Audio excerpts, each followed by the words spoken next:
Probably show. Today I have a good friend of mine. His name is Paul DeDominicas. He is a local guy. I've only met him the last few years and really have met him through CrossFit. And he's going to be a good guest. He's kind of a good spin-off of our last guest with Scott Brightwell, in the sense that there's a lot to know about Paul that I probably don't know. So this would be a fun time. So Paul, welcome to the show. Thank you for having me. So when I originally had planned this all out of people who I wanted on the podcast, your name came up in just my brain that when I was on a sheet of paper, because I was thinking like, who do I like talking to about different things? Excellent. And so you were on, and then we've been trying to coordinate this. So now today's the day.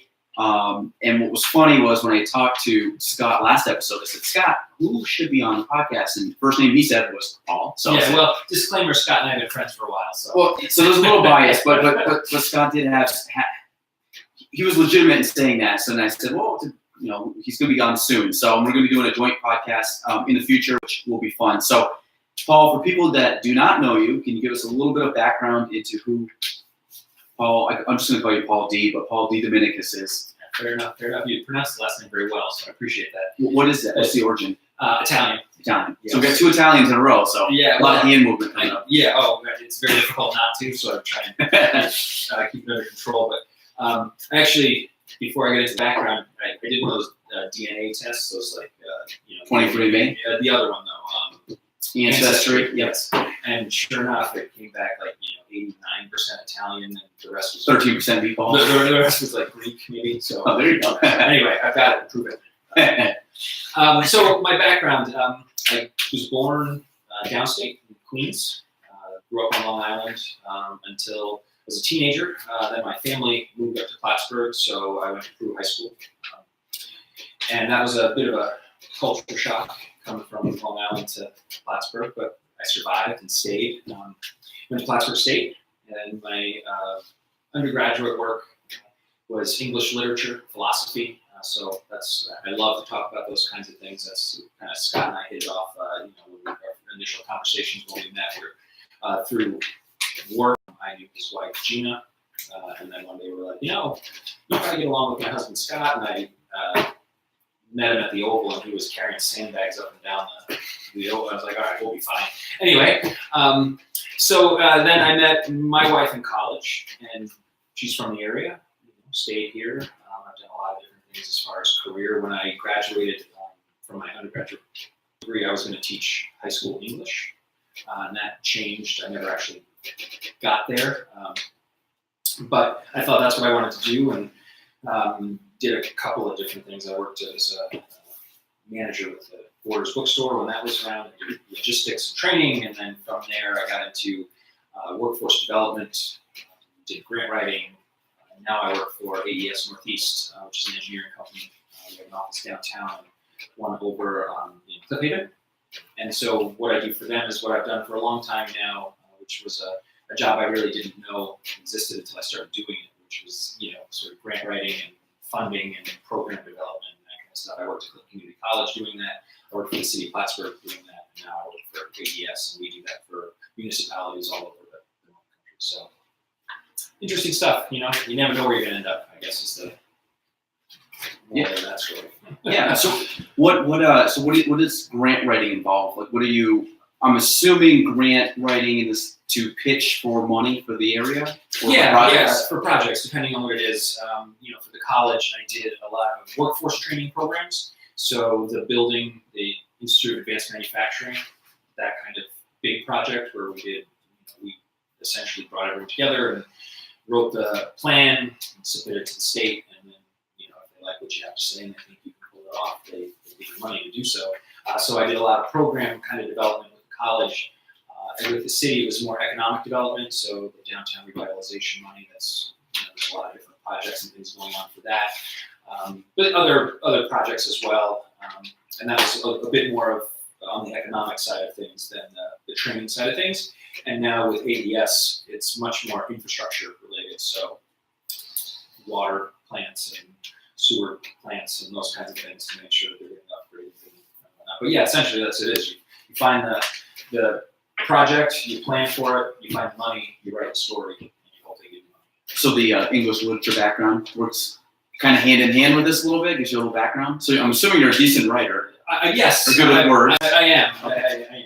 I've been pretty successful on the grant side of things, so Okay, good. you know, the English degree has paid off. Yes. I mean, when I remember when I was going and studying English literature and philosophy, someone was like, "Well, what the hell are you going to do with that?" Yeah. I was like, "I pretty much whatever I want," and that has been true so far. It's kind of like Scott with his fine arts degree. Yeah. Like, what have you actually done? He Yeah. goes, well, It worked. it was works out good experience. Yeah. You learn to think about all kinds of things, and I find that is a lesson that goes a long way. Well, we talked in I'm sure Scott will come up a bunch, but we talked with Scott about, he was big into philosophy. We kind of talked about a couple things that you and him are doing in regards to philosophy CrossFit thing, which I don't know if maybe we can get on that with Scott at the time. Yeah, well, I mean, certainly, I think the thing that I have found, so I was never an athlete by any means, okay? So my interest was always, you know, I was big into music. In high school, I played in a band. You know, I've always liked music. My first love was heavy metal and punk rock, but I've since expanded that to include all kinds of things. And there's just something about music that connects with me, and it really doesn't matter. Like I've seen James Taylor, and I've seen Metallica, and I've seen Arch Enemy, and I've seen, you know, I'll just go because it's an interesting Live. Yeah, it's live and it's music, and I think you should experience that kind of stuff. Mm-hmm. But you know, so once my wife Willow started, she decided one day that she was going to run. And so, like, she started running, and neither of us were necessarily athletes before that. So she would run, and she ran a mile, and then she ran 2 miles, and then she started on a 5K. And then I got to thinking to myself, well, crap, if she's going to start to get healthy, like, I can't be the guy that sits on the couch while, you know, my wife is, like, out there and doing and getting. Showing you up. Right, and so then we started as runners, and I really didn't know a lot about it. You know, you figure you lace up your shoes, how hard could this be? You just sort of run. Well, you know, I've learned since that there are some techniques that you can use to make yourself a more efficient runner, better runner. Learned about pose running, which is shorten my stride quite a bit. I'm 6 feet tall, so I used to think like I used to stretch and heel strike something fierce, and I couldn't figure out why my legs hurt from my calves to my hips. And then, you know, you learn to run on the balls of your feet, right? So you shorten your stride, and I keep my feet underneath my shoulders, and you just sort of all the way down. It's the angle that you tilt more so than torso tilt, okay. More so than the stride, the length of your stride. And I got a lot faster, shaved minutes off of my time. So what's the premise? Because I've heard this plenty of times. But what's the premise of, is it POSE, right? Pose, I think so, yeah. Pose running. So what's the premise of this? Because I've never actually I'm not a huge runner. It's not my forte. It's not something. I ran enough in high school for soccer, but for me and for people that don't know, like I guess like you said, balls on your feet, torso lean down. Yeah, it's to keep everything so you're not overextending yourself and you're not driving force through your heel. So it looks a little bit funny, I guess, when you first start to run, because I really have long legs and a short stride. But you keep everything sort of stacked over your shoulders, and as you lean forward, that gives you the momentum. So you want to run a little faster, you tilt the torso forward, and you start to you kind of follow that way. And if you want to slow down, you back yourself up a little bit. And it took a lot of the pressure off of what was giving me problems when I ran. So I took to that kind of running. Not everybody does, but it worked for me. So she and I started running, and running was amazing. Like that runner's high. Sometimes it's really difficult. We trained for the Burlington Marathon. We ran that. You know, we did half marathons, 5Ks, half marathons. We ran the Burlington Marathon. It was a lot of fun. And then we discovered CrossFit, and that was interesting because having ran for a couple of years, I was running probably before we discovered CrossFit. I thought to myself, well, how tough could this be? I mean, I'm in pretty good shape. I ran a marathon for God's sakes, like, you know. And so I kind of walked in and not really knowing. Well, first it took me like 6 months to get up the courage to go because I heard a lot of horror stories about CrossFit.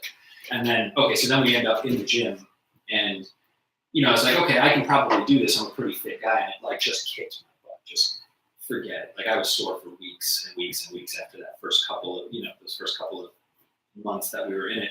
But then you start to get strong, right? And so it's an interesting change in perspective. But what I think ultimately my philosophy background and CrossFit kind of merged well. So Scott and I over the years have talked a lot about philosophy and just how you live your life and what you do. And a lot of that philosophy drives what I think proper pro be, because for me, I have always had a hard time with things like yoga or meditation, or because I do, though for the most part, I'm a pretty chill kind of guy. Like I'm not loud, I'm not, Yeah. But I don't find sitting still and lotus position being comfortable for me. I've never been able to meditate. I just don't like to do that. I like loud, I like noise. That's where I find my inner peace or whatever. And so the marriage of philosophy and fitness, and in my case, CrossFit, has been really interesting because I find that moment of zen in the CrossFit gym where it's loud, and I find it there because I think CrossFit in general, weightlifting, I guess, but CrossFit for me in general, makes you focus on now. Like if you are not addressing what is right in front of you right now, you'll miss your lift, you'll get hurt. There's any number of things that can go wrong if you're not present in the moment. And I think that's what you're supposed, like that's what meditation is. It's to be present in the moment. And so that's a long story about how sort of taking running and the idea that my wife was going to now be so much stronger and fitter than I was, and then CrossFit and philosophy. And so Scott and I are trying to marry those two things together for sort of like, hey, like we've got this really interesting idea of what do you do when you take different philosophies and apply them to programming, and then take that programming and how does that translate to real life? Because CrossFit now is a way to learn to push through things that are uncomfortable, just like there's a parallel in your life when you're doing something you don't really want to do, and how do you still do it? So, I don't know. We'll see where it goes from there, but that's the gist of how we got there. Yeah, no, I think there's a lot of merit to that, and I kind of what you said, the peace amongst the chaos and some workouts where if people have never done CrossFit, you may not be able to relate to this, but if you ever have done it, you know what I'm talking about when you're in the middle of either a long kind of grueling workout or even like a short one that like, like a Fran that like just sucks the life out of you. There's always moments of like clarity and peace and kind of like the idea that you have to focus on, we talked about the next rep, meaning, if you're doing a snatch or even a pull-up or something, if you're not focusing on the efficiency, mechanical aspect of the movement also, you're going to either hurt yourself, move ineffectively in the sense that you're going to waste energy that otherwise you probably want to hold on to later in the workout. So there's a lot of just like, and anybody that's done it, I'm sure everybody's played little mind games with themselves about how to count, how to break, how to rest, things like that. And a lot of it forces you, one, to focus on what you're doing. But I find too, you talked about relating it to life in the sense that I've gotten much better at a lot of stuff in my life because I find that I just take the mindset of when I go into a workout that might be difficult or uncomfortable, and I put it towards whatever I'm doing. And that could be yard work, that could be doing my, just whatever I'm doing at work. But the idea that, you're just kind of one thing at a time, just slowly moving forward, knowing that every effort is getting you one step closer to the finish, whether the finish be a minute away or 2 hours away, you can get there. That's it. And I think, the other thing is the idea that there's the rep in front of you is the one that matters, right? Because you can look at a board and it says 50 whatever, 50 wall balls, 50 whatever. And you can sit there and say, oh my God, I can't believe I got to do 50, but you don't. You have to do one because you're not going to get to 50 if you don't do one, and if you don't do the second one and the third one. So it really, learns to be present in the sense of, do the thing that's in front of you and then do the next thing and the next thing, and eventually you get there. Will and I, we've got 2 kids, teenager and 9-year-old, going to be 10 this summer. It's a good lesson for them to learn, trying like of course they don't want to do CrossFit because their parents do. So, we get that. But, they do whatever they like to do. My son does karate and, daughter, teenager, she does drama club and she's done karate and they try to like cross country too. She did cross country for a little while. She doesn't anymore. But it's just that idea of really enjoying the thing that you're doing. Don't worry about, the next thing. Oh, I wonder what the play is going to be next year, or I wonder what, because you're still here and doing this thing. And it's fun to wonder about those things, but really learning to be present is a skill I think that's very important. And I'm hoping, whatever they're listening, whenever they're listening, that they're getting something like that from me, because I think that's important. Otherwise you kind of wish things away and you're not enjoying the thing that's there. So taking that idea into the program, we have a garage gym that some of our friends work out in. I've been doing the programming for that, and that's what I try and do. We try and take an idea and turn it into the stimulus to like your birthday workout. Yeah, well, that's a whole different thing. We've done birthday workouts and Saturday. Have the regular program, which follows the tenets of what a program should be as far as stimulus and short and long and middle. And then we have Saturday, and Saturday exists outside of the realm of what should be possible. Same thing with birthday workouts. We always find a significance of whether it's the year or whatever, and we like to just see how long and how miserable and how whatever needs to happen. Yeah, the birthday workouts can be tough. Yeah, I saw yours, and we won't get into it here, but it made my head. It was in a good way. It made my head spin, and I think my body hurt, and I didn't even do it. So 2 days later, my legs are. What was when I sent it to you? I was like, "That's good. You did all that, and then you did 12.1." So it's like that's a good thing. But so we'll talk about it, because now's the time as we're approaching. It's a week. When's the open? 23rd. One more, not this week, but next, right? A week from Thursday. I think so. So every year there's CrossFit Open. Google it. We won't get into all of it, but it's anybody that knows what I'm talking about. It starts in a week, basically to find roughly a week and a half to find the first step into finding the fittest person on earth. Which anybody listening, there's nobody around here that's even close. So if you ask anybody that's competing in CrossFit, we're like the flag football people. You know what I mean? That's why I always relate, because we were like, oh man, I don't want to go to CrossFit. They're all like that guy on TV. I'm like, no. We're the amateurs playing a sport on the weekend, not the NFL guys playing. So, but if that gives anybody any comfort going to a CrossFit gym, just go. Everybody looks just like you, so you're totally fine. But the Open's coming up. This year's the season. Yep. I've been wanting to talk to you about this because I've looked at it briefly, and I've really distanced myself, I think, from the games season since the last games. I just haven't really followed a lot of it. But they've changed stuff up quite dramatically this year from what they've done probably over the last 12 years since probably their biggest change since 2011 when they had the Open Regional. Yes. So I don't know, what are your initial thoughts? I'll tell you mine. What is your initial thoughts on the game season from now until August? Well, I've got mixed feelings. So I have two parallel things that now operate in my brain. There's CrossFit for fitness, and I believe in that very much. That regular people go into the gym and they compete locally, whatever, but you don't even have to compete.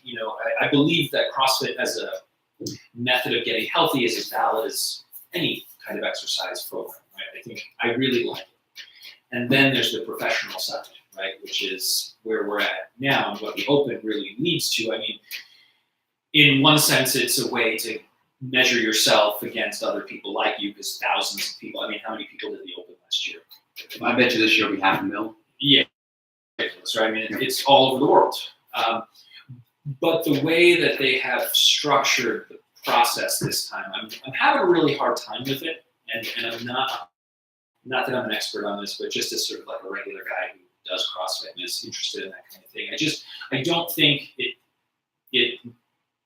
think it takes away some of the legitimacy, for lack of a better word. I don't think that's quite the right word to use, of how you get to the games. Whereas before, everyone around the world was competing against everyone around the world with the same tests.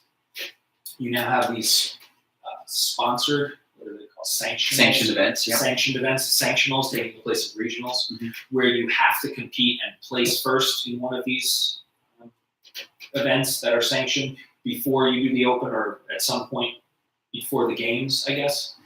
And I think by taking the control away from, it would be like the NFL or another sport allowing any team to make up the rules. Mhm. And then at the end of the day, somehow two teams make it to the Super Bowl and play each other. Because right now, these sanctioned events are governed by whatever organization puts them on, as long as they do whatever they need to do to sanction the event. And I'm not 100% sure what that entails. I didn't look into that.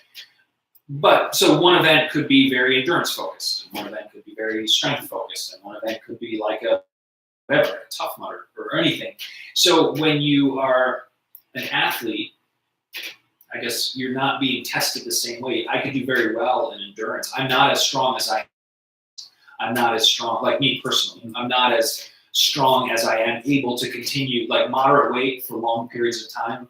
I'm fine with that. Mm-hmm. But if the barbell gets too heavy, I'm not going to pick it up. So if you put me in a competition that's based on strength and it's a sanctioned event, I'm not going to place well. But then 2 weeks or 3 weeks down the line, if you put me in an event where it's endurance based and the weights are very manageable for me, I may win. Mm-hmm. Does that mean, I don't know if we're in the middle of it, but my initial reaction is I just don't like kind of the direction that that's going. It seems too arbitrary for me, whereas before it was a very distinct path and everyone was being tested the same. I don't think everyone's necessarily the same way. So that's my initial. I think as a fitness thing for regular folk, it's great, but I think as a sport, I'm not 100% that I like where it went or where it's going. Yeah, when I so the two are 100%. So you have fitness and you have just health, or I should say finding the fitness or just doing CrossFit for health. In the last probably year and a half since having a child, I've gone from like being more active at the gym to, kind of like really trying to improve my times, weights, whatever, to now, honestly, I'm just trying to go like, if I can, 3 days a week, which I don't even know if I get that. I think I'm averaging about 1 or 2 times a week over the last 2 months, so it's not good. But I've really looked at it as, to me, I just go in, I care less what my scores are, I care less what my time is, I just go in and if I can just check on the box that I showed up for the day and actually got my heart rate up a little bit and did some kind of resistance training, to me it's like a win. It's a win, I'm good. Sure. Last one was a win, I don't care, I was there. But the season, I really thought the season with the Open, the regionals, and the games was laid out perfectly. There's 3 levels. Each level took the correct amount of people out of the running. The Open took all the Joe Schmoes, armchair quarterbacks, anybody like me and you, and people our level out of it. And then you had the regionals, which those people are freaks. At the end of the day, they really found the elite of that group, which is pretty, and even the 4th and 5th people, or 3rd and 4th, 5th that qualified, really weren't going to do anything at the games. You're always really finding who are the 1 and 2 at winning each regional, because they're going to be the ones competing for the games. Right. And then the games, I don't think anybody can argue that every year finds the fittest person, especially the last few years. I mean, to me, Tia and Matt are just on another level at this point. Yeah, for sure. And what was funny was, going back to the sanctional, the reason they're doing it, from my understanding, is they lose money doing it. They don't make money on the game season. On the games. The regionals were very expensive. They're very expensive, but you're talking about running, 7 or 8 sanctioned.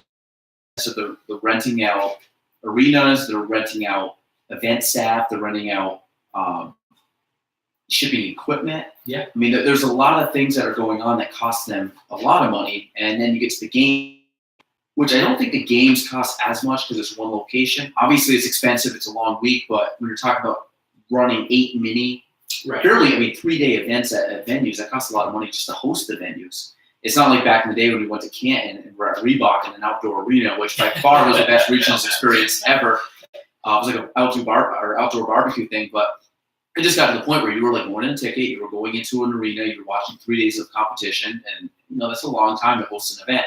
So, and I think what Greg wants to do is open it up to what CrossFit really is, which is a health and wellness program, not to find the fittest on earth, but to get the 99% of people away from chronic disease and into a position where they have longevity and things like that. Defining the fittest is for the competitive athletes that are maybe at a college or that are geared towards competitive, and then just the fan who likes watching sports. I like I like watching it just for the sense that I just think they're freaks and it's fun to watch them. Like it's fun to watch. Like I like watching golf and football and baseball and things like that. Right, I agree, but I think that's where they're making the mistake is that they're equating one with the other, and they're not the same. Like they're not the same. It's like suddenly telling me that amateur football is Or take golf. Yeah, or anything, right? I mean, you can't.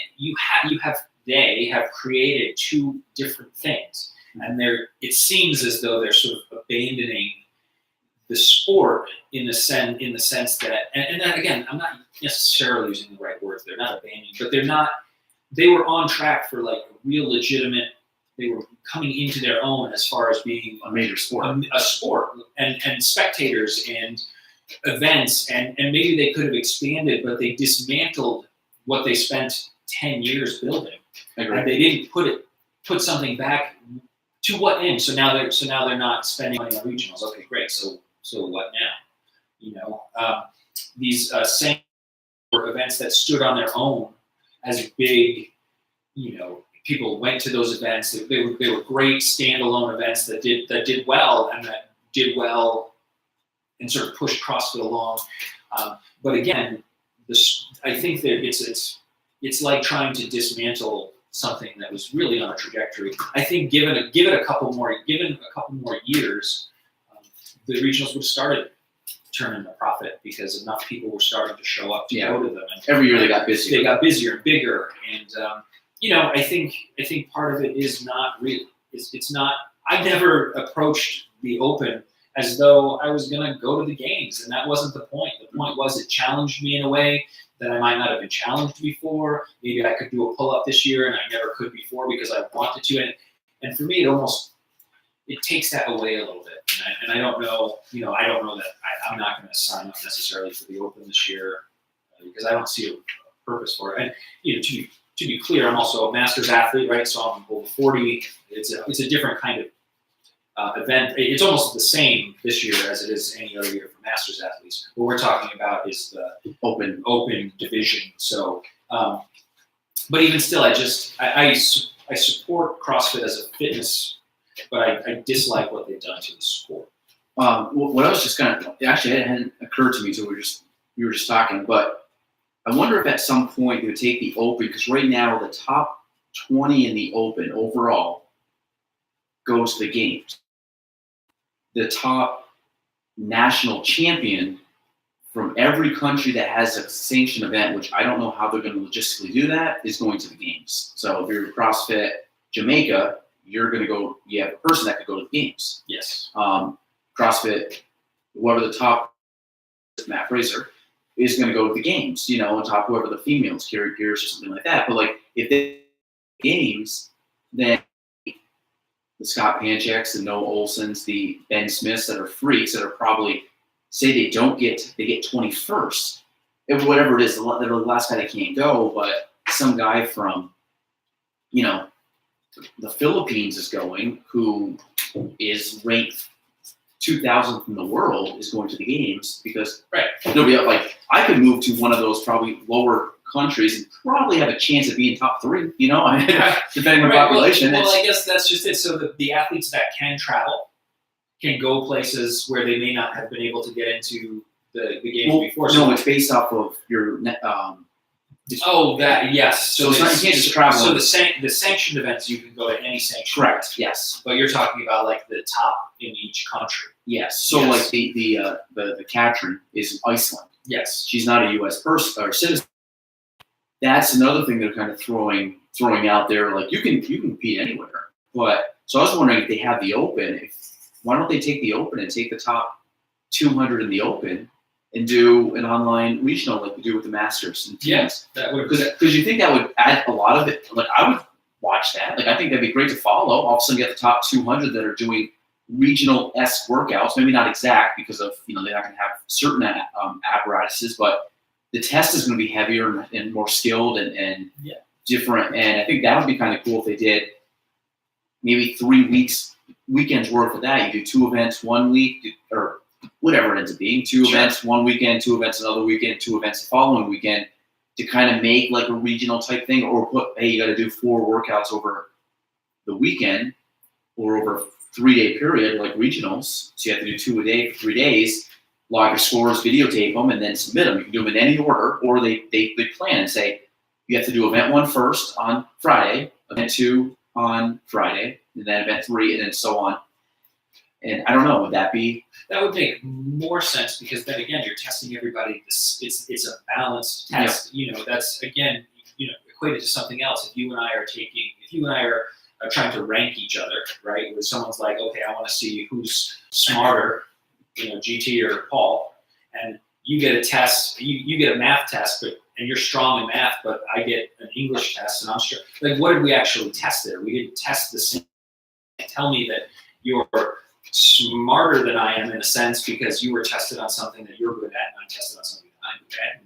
And separate from each other. And they're not the same subject. Yeah. And that's essentially what my issue is right now, is that if you look at who's winning some of the sanctioned events, of course you have the people who would go to the games anyway. Matt and Tia. Right, because they're just really insanely good at all of the things that they're supposed to be good at. But then you've got people who ranked poorly in one and, are coming up on first or second place in another, and, that swing in a short period of time. You can't be training because you don't have enough time to train. Well, you just said out the guy that won South Africa?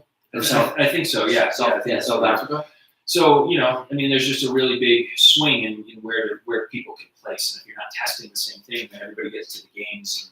And, again, like you just said, you've got people who would not have otherwise gone, are going just because of their proximity to other people. Yeah. By location. Like, how did they get to Dubai to go to, or the South Africa one? Like, that's a pretty long trip to take to go do a 2-3 day competition. Yeah. So I guess we'll see at the end of the day. I'm curious to see what the Open brings. The Open announcements used to be a lot of fun, right? So every week there was a new announcement. They had 2 of the top athletes, and generally 2 regular folk. And are they doing that? They said there's live announcements. They would have usually already told us who the people were doing. That's true. I didn't even think about that. I just assumed. Or very soon. Maybe I would think again, I haven't been following it, but by today, tomorrow, I'm sure they're going to have some release saying, hey, not this Thursday, but next Thursday, so-and-so and so-and-so are going against each other. Right. And so that takes away from it, I think. Yeah. So it's there. Everything has to change, and I don't want to be somebody who's opposed to change just because it's different. But in this regard, I just don't feel that the change was, from the sports perspective, I don't think that the change makes sense in my mind. It doesn't. It takes away from what it was, from the spectacle, and from the. It's like again, why do you watch the Super Bowl? It's because the top 2 teams who are so much better at what they do than anyone else in the world. That's why you watch it. Yeah, exactly. Right? And then that's why that's who you want to emulate. So as a sport now, fine, I came to CrossFit much later in my life, and I've been doing it now for 5 years. Okay, so maybe I caught it about halfway through the growth, and it was just starting to really go crazy when I started doing it. But now you have teenagers who have grown up with CrossFit. Yeah. So that's like growing up with any sport that's been around for a long time. They're emulating the people at the top of the game. That's who they're chasing. That's who they want to be. And I don't know, is it the same anymore? You know what I mean? I don't know. Yeah, I'm curious because to me, the benefit of the Open is the community aspect. There's a different feel to the gym for 5 weeks. Like when you have every Friday, everybody does the same. Now, granted, does everybody do the same workout every day? For the most part, but the difference is with the Open is everybody is now forced to do the exact same workout, meaning you're not scaling reps or weight, or you're saying, I can't do pull-ups, so I'm going to do banded pull-ups, or I'm going to do knee raises, or whatever the scale would be. Now it's like, okay, we don't have toes to bar, so guess what? You're going to attempt toes to bar. Right. Whether you get one or not, or they look ugly, you're still going to attempt it. And that's one of the things I get people, it's like, well, I don't want to use for, say, a guy, 50-pound dumbbells, and we use the 40s. So I'm like, use the 50s. They're not much heavier, and you got to practice for the Open, because you'll surprise yourself. Yes, it'll feel a little bit harder, but you'll break through that kind of plateau that you've hit, because you've always been, there's a lot of girls that say, I want to use the 30 dumbbells instead of the 35. Like, 5 pounds more, just use them. Because you're not, and I think a lot of it is like the stimulus of, or the stigma of it's a RX workout, that the best people in our gym are doing, I'm not that good. Well, for 5 weeks you can be, meaning you can do the same exact thing, and you're encouraged to do the same exact thing, because I think bigger breakthroughs happen in the open. I've seen people get their first muscle up every year. That happens. First people do their first pull-ups or first toes to bar, or their PR or lift. There's just something cool about the open because you put more effort. I mean, my all-time PR clean and jerk was in the open after it was 15, whatever, after the first piece, and then you rested a minute and did like the rest of it or whatever that was. Yeah. So still haven't done it. I haven't done it fresh. I did it after 10 minutes of like killing myself on like 50 or not even that 100 toast to butter. So, but the open aspect I think is still in play from a community standpoint, because none of us are going anyway. So it's just more of the fun aspect. But the difference is 2019, there's 2 opens. I know, yeah. Because they're rechanging it supposedly to October. Yes. So if that's still going to be. That's what the last I knew. That's what it was. And so they're having this one because they changed it midstream. So they're doing this. So this open seeds the people for the games, I guess is the way it works. Like you still have to compete in the open even if you won a national, because a sanctioned event, because there's a seeding that occurs in the open. And then the one in October is actually going to be the open for the 2020. Yeah. And I think the hierarchy goes national champion, open, sanctioned event. Like if you win a sanctioned event, that's like the lowest way to get into the games. So yeah, then you know a little bit more about this than yeah. So the like if you win, so like take Matt Fraser wins Dubai, so he's going to the games no matter what. He's there, which to me it doesn't matter if he's in the first tee or the last tee because he's still going to win the thing. But so he goes and so the open and is national champion. Well, he now goes as national champion for the U.S. His open spot gets vacated. Now number 21 now comes into play. The one thing I have not heard yet is if you win a sanctional event and then you win a second sanctional event. Yeah, they do. The same thing happens. Number 2 from the second win goes in your place. So you don't get 2 sanctioned event wins. Well, number 2 from the first event now goes. So Matt wins Dubai. Yeah. Matt goes and does the road one and wins that, which most likely will. He now goes as the road representative. The Dubai one goes to second place, which is Gudmundsson. Yeah. But what I haven't heard yet is what happens if Matt goes and does a third one, which is very plausible because for him it's collecting paychecks. Right. So he goes and does that, wins it. Now the next one goes to the second place at Road. So what happens to Dubai? Do they not send anybody? No, I would imagine. I would think they would still be second. Yeah. I think that makes. But there's like little things like this they haven't put in there yet. I'm like, yeah, for most people you're fine, but if you have somebody as talented as Matt Fraser, there's got to be some kind of thing put in just in case he goes and sweeps like 5 events, because history serves us right. He's never lost an event since 2013 regionals, or no, I should say the 2014 games. Right. Yes. So second place. Or 15. He was second, and then he's just ran Mr. One now. Yeah. Yeah. Well, it's crazy to watch him train and like him or not. And for those who don't know, he's from Colchester, Vermont. Yes. So you could probably throw a rock at his house from where we are, but he's a very talented individual. But I don't know. That's my thought. I think it's also premature, but there's a lot of stuff I just don't understand about it. And usually I nerd out on this stuff. I really know everybody I know everything about it. I still don't know everything about it. Yeah, and I agree. I mean, I've read a little bit. I try and keep up, and I read just enough to kind of be annoyed by it. Yeah. And then stopped and really just focused in again on the philosophy of CrossFit versus the sport of it. My tolerance for it has waned on the side of it.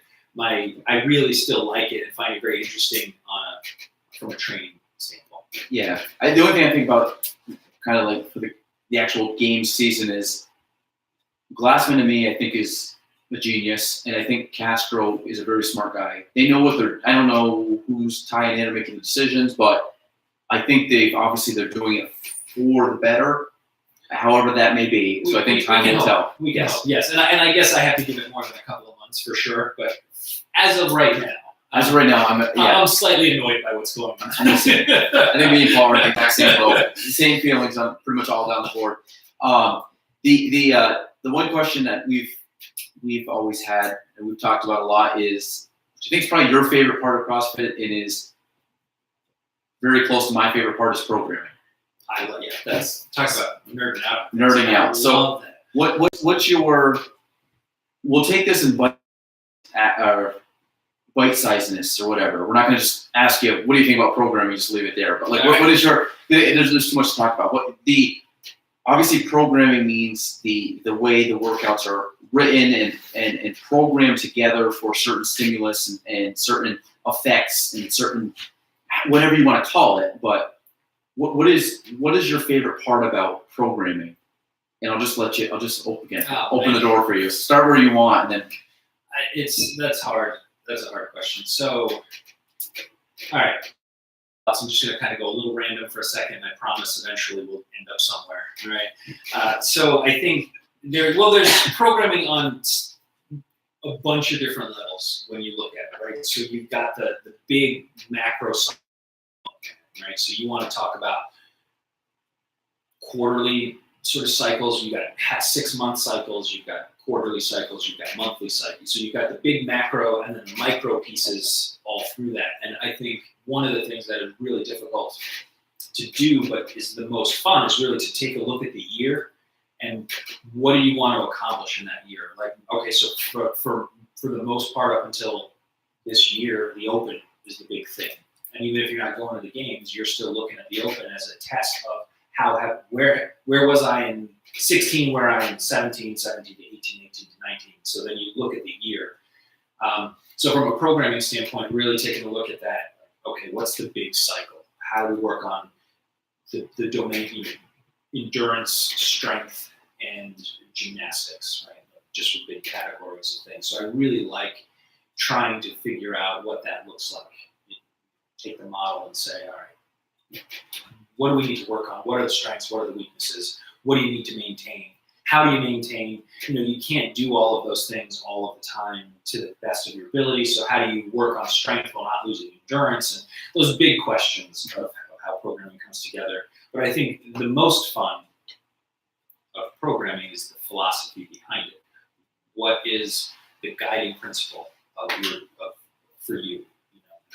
Every gym is different. I like to follow all kinds of programming, like just looking at what different coaches and gyms put out there, those that are willing to share. And many gyms do, just kind of, you can go to their website, you can see what they're doing, and try to, where they don't explain it. Some gyms are very good, and they give you this, what's the stimulus behind the workout for the day or for the week or for the month, or this is the cycle we're on. And some gyms just post their workout, and you do it or you don't, and you kind of figure it out as you go. And so that programming philosophy is something that I think is really, really interesting to think about. And I think it guides everything that you do, and it touches on every aspect of how you approach your program. So the philosophy behind it. Now, when I'm talking about philosophy, I have a love of philosophy.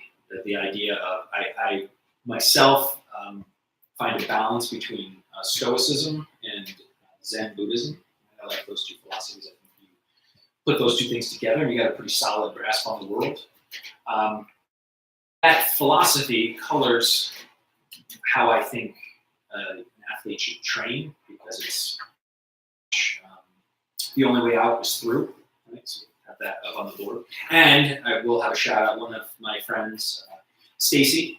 Oh yeah, right. You know Stacy. Yep. She had a great moment where we were talking about a particular workout, and she was like, you have to suffer as you see fit. And I thought that was a brilliant way to kind of couch the philosophy we were talking about there, in the sense that you get out of it, but you put into it. So if you want it to be a light walk in the park, you put a light barbell and you sort of just push your way through. But if you want this to hurt, and I mean hurt in a good way, I don't mean challenge yourself. Challenge yourself. Yep. You can make it hurt. You can challenge yourself, and at the end of it, you'll be flat on your back and asking for air.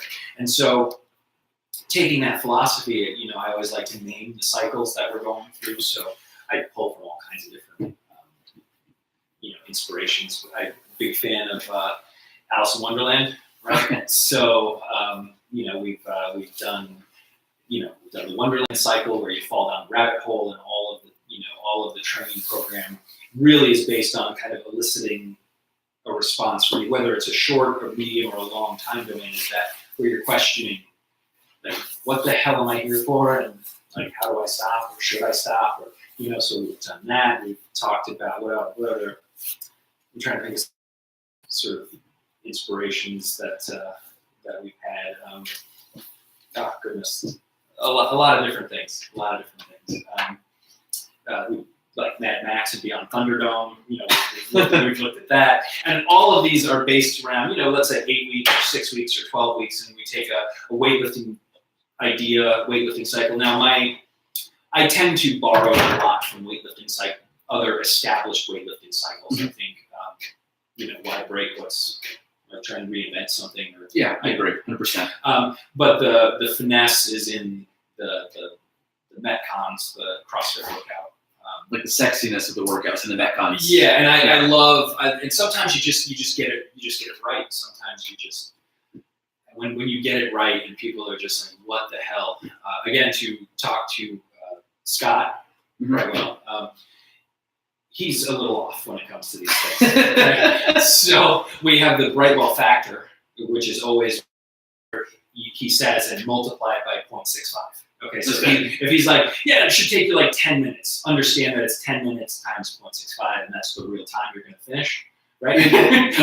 Add one. Yeah, you know what I mean? Like at the other way. Yeah.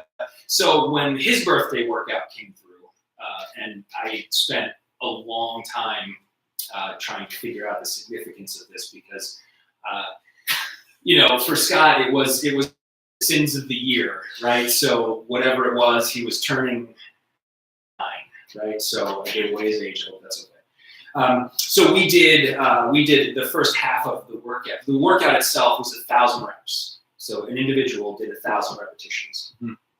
And the first set of reps, all the movements had 48 reps, and you did it with a weight vest on. And at the middle of the workout, you had a minute's rest. And so you worked through 48, right? His year of 48. So you worked through it all with the weight vest on. You carried that weight with you. At the middle of the workout during the rest, you shed the weight vest, because now you're looking at 49 and it's a new year. So you're not carrying anything with you. However, after every movement, we did 49 burpees. So we did like 400 burpees in between all of these movements. And then at the end, you got on the bike and you finished it off with 30 calories, because we needed to get to that like 1,000 reps. So we did 1,000 reps, half with a weight vest, half not. We did 400 burpees. It was or maybe not 400 burpees, maybe it was 250 burpees. Pretty close though. It was a lot of burpees anyway. But the idea, the philosophy behind that was really looking at how do you celebrate somebody's birthday who's done all of the things, and, you know, believes in the sort of the shedding of the 1 year as you're moving to the next, and like all of that stuff comes into it. So you start penciling it out, like, how do you, and we tend to like those long workouts where, you know, again, we're sort of the endurance people, like we're old and grumpy, and like we've been through these things, and like, you know, so we suffer well.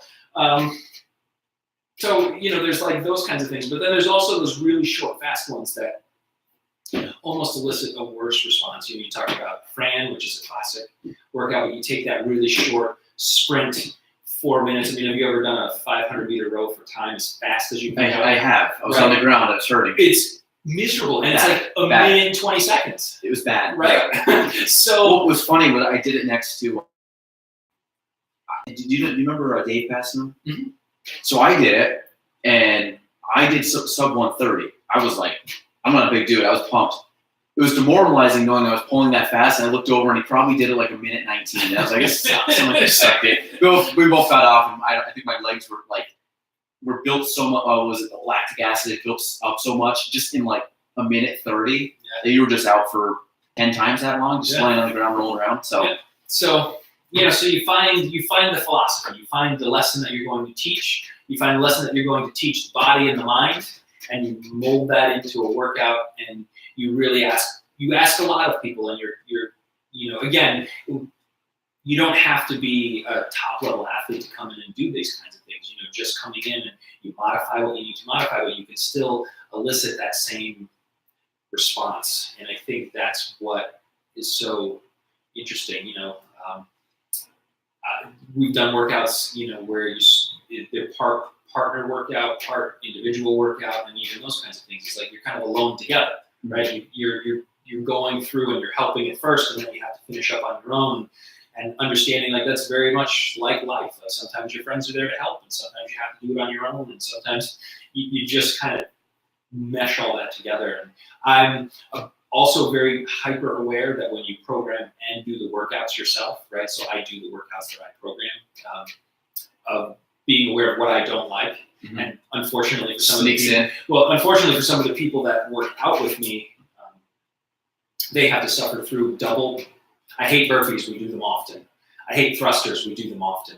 Because I can't let my bias come in as much as like, I'm aware of what I don't like, and it would be very easy for me to say, well, I'm never gonna have to do that because I'm controlling what we're doing. So, it's an interesting sort of an introspective moment as you're programming for just in general. So. I'm the same. When it comes to at least programming weaknesses, I find that I put a lot in that I suck at.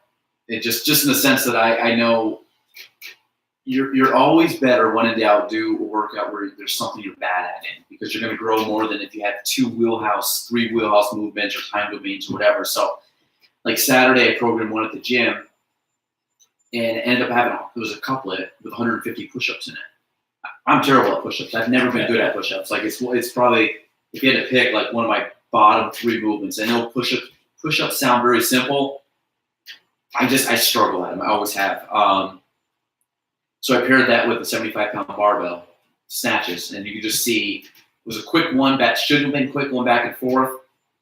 My fitness is nowhere near where it used to be or should be, but I think but just simple things like that, if you get program in the stuff you're not good at. Like, give me an assault bike, give me wall balls, give me box jumps, give me push-ups. I'm done. Yeah. Double unders done. And it's simple too. It doesn't always have to be these super complex, like crazy, like sometimes very simple. Mm-hmm. I love it when you put something up on the board and the first response from people is, "That'll be easy." And you're like, "Yeah, you're screwed." Because some of the simplest things just like you don't realize what you're in for, and you trick your brain into thinking that something is going to be, and then you come out of the gate super fast, right? So you're redlining in 2 minutes, and like it just. Well, that's the open every year. There's a lot of open workouts you look at and you're like, that's not that bad, and then all of a sudden you start doing, you're like, oh God. Like the one year they had bar muscle ups and snatches, right? Yeah. Really, just 3, and that's easy, and then like, no, you start doing it, you can't hold on to anything. Yeah, your grip goes. I think one of the worst ones we ever did. I'm a big fan of just like straight up classic CrossFit, couplets, triplets. Like I really, having gone through the L1s, the L2s, like I just really I just like the simplicity of it. So to me, there's nothing better than just a straight couplet or a triplet. And I remember one of the hardest ones we ever did.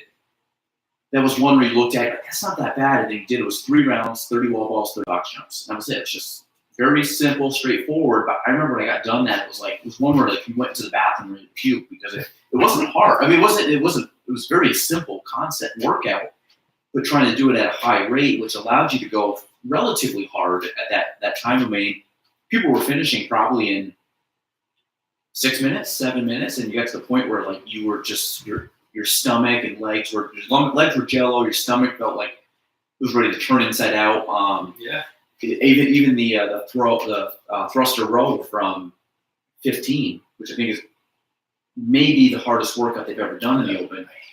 I'll never do that again. No, and I've seen a program, and I've done it twice in my life. The first one was for the open. My legs, I remember going out to dinner after with Gina, and my legs were under the table, like pulsating. This was like an hour and a half after I was done. And then I remember we reprogrammed it probably a year and a half later. Right.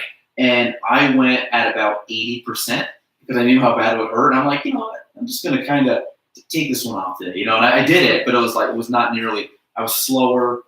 But I felt a lot better when I finished, which was fine. I took the trade-off that day for a slower time because it was just one of those it scares you to go back to that place. I was like, I'm good.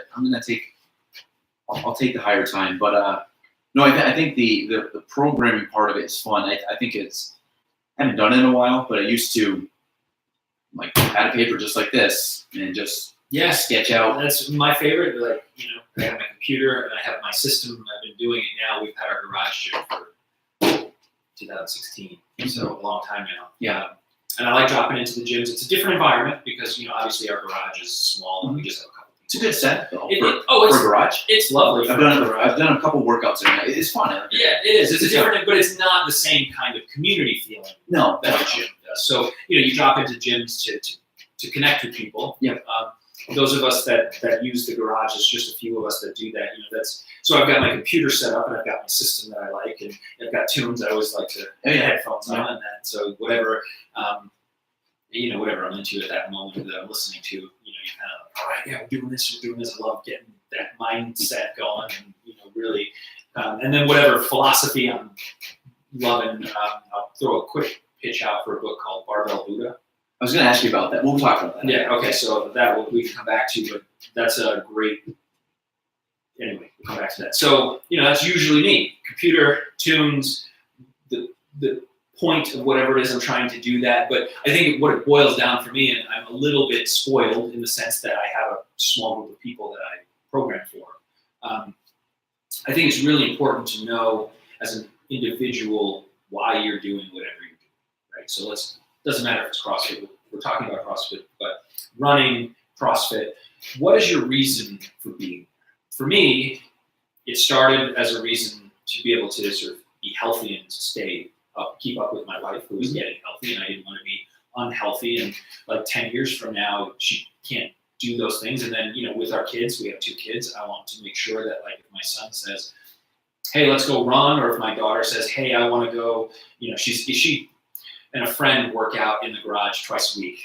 I have a little teen class that I do. So the two of them, they're hilarious, by the way. A whole different set of stories. But for if she says, "Dad, I want to go lift weights with you," like I want to be able to do those things for a long time. Yeah. Right? I love the fact that she pretends, and she won't listen to this, so I'll say she pretends she hates it, but I think deep down she really enjoys it. You're slowly breaking her down. So she's like 19, 20. Yeah, she won't admit that now, and I'll deny I ever said this, but yeah, I think she's starting to get the bug, because the two of them, they're the same, just about the same age. They've been friends their whole lives. Yeah. So that's cool. Yeah, so they get competitive though. Like it starts to come out. He's a little stronger than her, but she's a little faster than him. So the competition. But that why I show up to do what I do is to make sure that I'm healthy enough to keep up with my children and to live a nice long life into retirement with my wife. Other people want to compete. That's a whole different thing that you have to train in order to compete. Whether you're competing locally, regionally, nationally, trying to get to the games, trying to get to the masters, whatever that is for you. But that why is super important. And I think when you're looking at a gym's worth of people, however many that is, it's more than 5. It's a gym that you're running. I think you have to be aware of the folks that are coming to your gym and as much as you can understand the why that they're there, because how I drive someone who wants to compete is very different than how I would drive someone who has never done this before, or who just wants to be able to get on the bike with their kids and ride to the beach. And I think being aware of that is really important, because my overriding philosophy will fit multiple reasons. You just have to figure out what that is. And I think that's important. And I think good gyms do that for people. You understand why your people are there. It doesn't mean you change what you're doing. Like what I program would be what I program, but how I approach it with individuals would change. And I think that's an important thing. Yeah, when we go down to Florida, so down in Naples, they have a gym that we normally go to. We originally went to it just because of proximity to where we were staying. It was about 2 miles away. Then there was another gym there that my sister went to, which was probably another 10 to 12 minute drive. So for me and Gina, just getting up in the morning going, we didn't really have a car. We'd be using like her parents' car. So we didn't want to put them in a position where they couldn't drive anywhere. So we'd get up early. We'd go to this place, work out. It's great. We met some great friends down there. It's kind of our home away from home when we go down. But their average age there is probably 40 or so, maybe give or take a little bit. Your people. But we're coming from when we started CrossFit Plattsburgh, our average age was, 24 maybe, and we're probably aging up a lot. Our core group is aged up to maybe our average age now is like probably 30, right. Which every year just gets about a year older, but not because. So we're still very, I guess, a younger gym, even though we have members all the way up to the 50s. But when we went down there, like there's a lot of 50s and 40s and 30s. Like me being in my 20s is probably the youngest person there, or very darn close to it. On the flip side, my sister's gym, which I've also gone to, which is, was 10, 15 minutes away, the average age dropped probably 10 years. I mean, it was a much younger gym, more than I was accustomed to at our gym, but we just distance-wise never really went. But that felt much more like our gym. It was a little more rugged, not as clean and nice looking.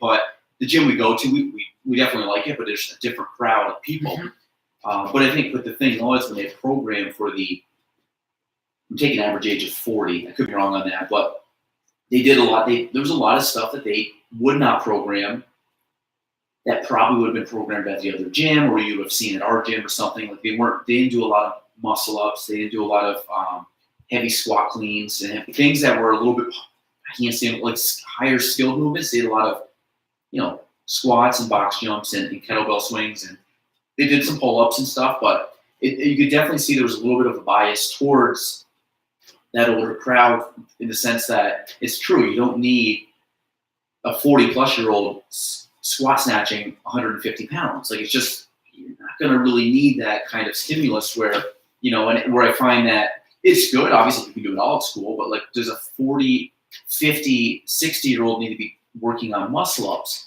If they have it, that's phenomenal, but the majority of them don't need to. They just need, do the running, do some box jump step-ups or kettlebell movements. Like, I think there's a big gap there where, of course, I've been looking at it now as I've gotten older. Like, to me, I just find it's cool that, like, I can, like, pick my son up without, like, struggling to pick him up, even though he weighs, like, 20-something pounds, but he's, like, 27-something pounds of baby weight, meaning he's just, you never know what part you're picking him up by, but but I mean, just like little things like that, where it's like I can pick him up. If I need to pick him up in groceries and walk in and move stuff, it doesn't feel like I'm at a disadvantage.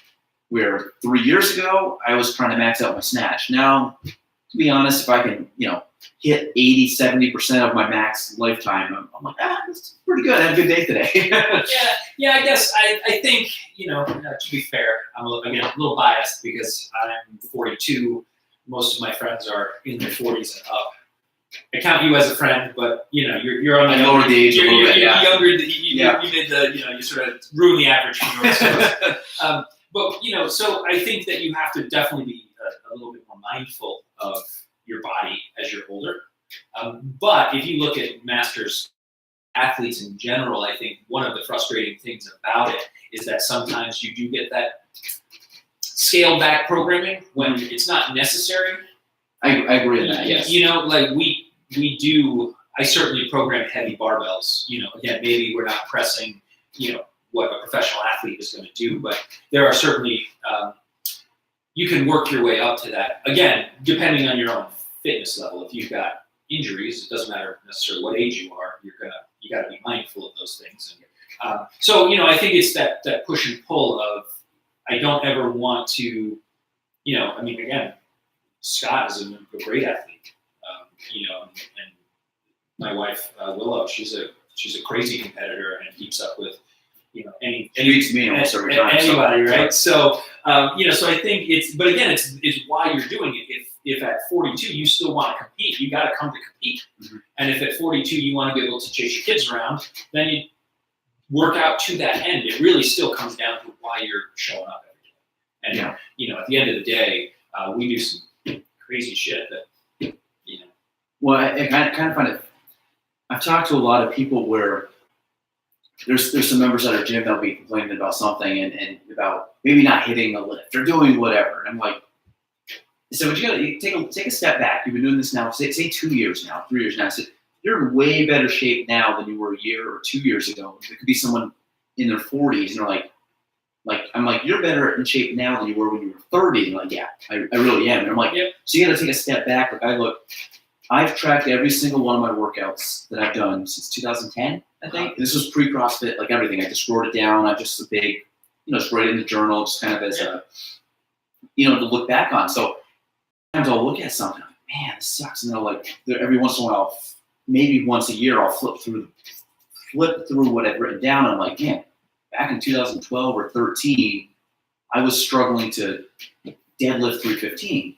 Then I look back and I'm like, man, like I could do that same workout at, 100 pounds heavier than that. If I had, say 75 pounds heavier than that. It's like, but it's funny to kind of take a step back and look at where you came from, realizing that it's like, what's that phrase? Like a slow rise to a distant horizon, meaning like you have plenty of time. I always look at, if you were to take a chart, a graph type thing, you have your max physical capacity, which yes, over time slowly starts to diminish.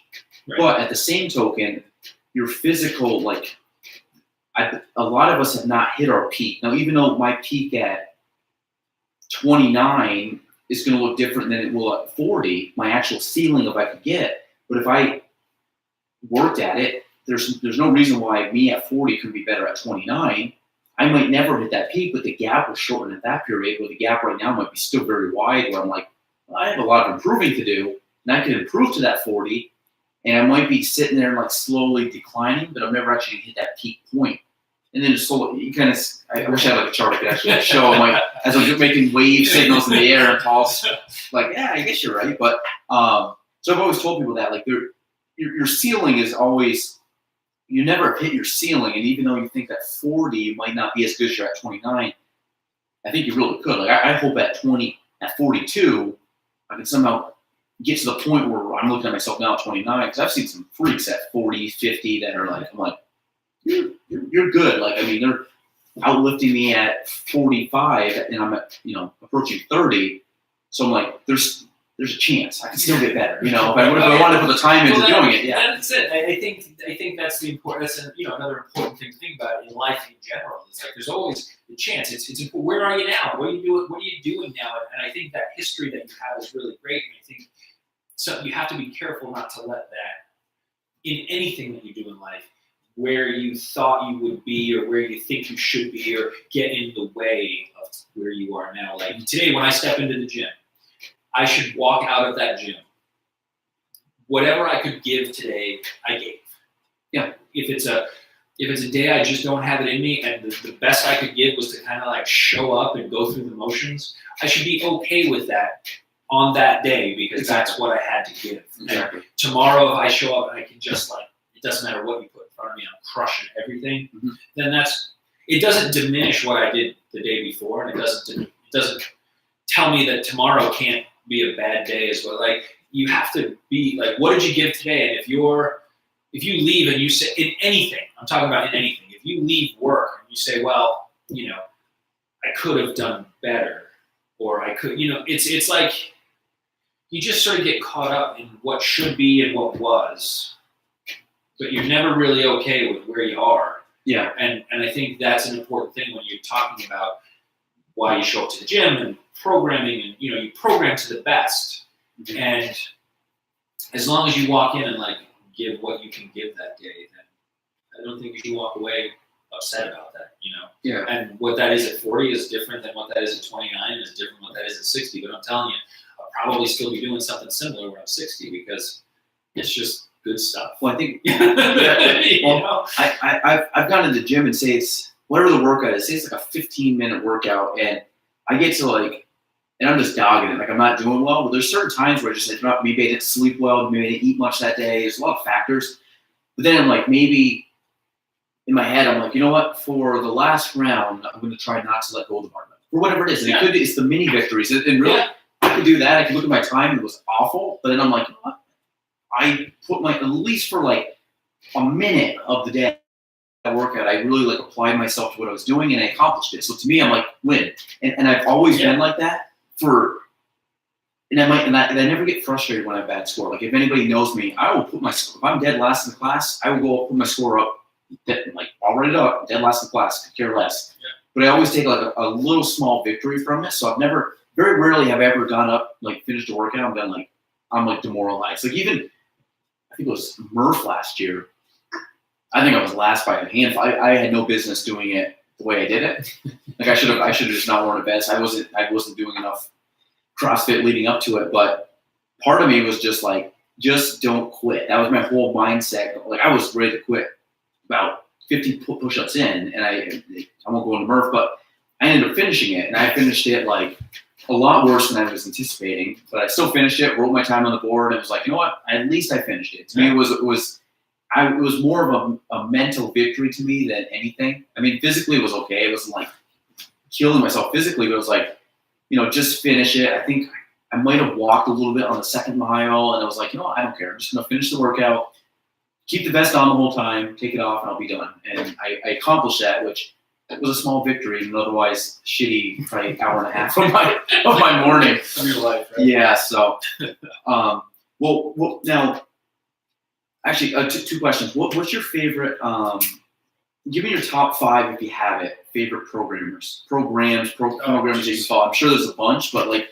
what are your go-tos? Because I always have, anytime I've programmed for the gym, it's a mixture of other people's, and it's a mixture of ones I've just come up with. But like, what's your, say 5, just to kind of put a limit on it. Oh my goodness, I don't even know that I can. I just look at so many all the time, and I'm always clicking links. And I like Linchpin very much. Yeah, he's one of my top 5. Yeah, I absolutely love what he does, and I think and he does. He follows those kind of similar. If you look at his website, the Linchpin website, he's got all the different domains, but then he's got those what are they, the Monster Mash workouts that are just like ridiculous sets of workouts, and you're like, yes. See, there's regular programming, and then there's whatever that. When he puts the disclaimer at the bottom, like well, then it's do this, rest through 2 minutes, do this, rest 2 minutes, do this, and you're just like, yes, because there are times when life asks more of you, and that's why I like him in general. Yeah, yes, I agree. He's my top 5. Yeah.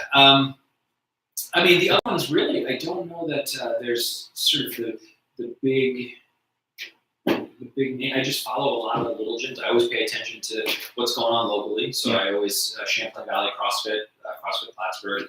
I always pay attention to what you guys are doing. I think it's good to know what's happening in general. Champlain Valley is just another good one. I like theirs. Jade does a good job there. Yeah, and so I always pay attention there. There was one in Florida that I used to pay attention to, but I haven't in a long time. I'm blanking. But they used to have really good team workouts. I used to go to them for inspiration on like how you get a bunch of people together doing the same thing. But I'm going to totally blank on what that was. Those are probably a couple of the more well-known ones. And then there's just the gyms that I like to follow. And I just follow, type in. I more look for the intent and try and find, and then rummage through gyms programming to see if anyone has done it before. I kind of find inspiration that way. I really like the idea of the unknown and the unknowable. I like that about CrossFit, and so the idea, you sort of throw everything in a hopper and kind of roll it around and see what happens. I think that's kind of fun to do as well. So, I definitely pay attention to those. I try not to pay attention to some of the larger big names. Like I don't really follow Mayhem, not for any reason other than I think there's, I think it's very easy, and I noticed myself, I was doing it after a while, as you get sort of lockstep into that. CrossFit is supposed to be the unknown and the unknowable, and you fall into a pattern of programming where you're doing the same things. It doesn't matter. You're always looking at those same like 21-15-9, and you're always, so you lockstep into a program around a philosophy where you're supposed to basically be able to do anything that's thrown at you. Yeah.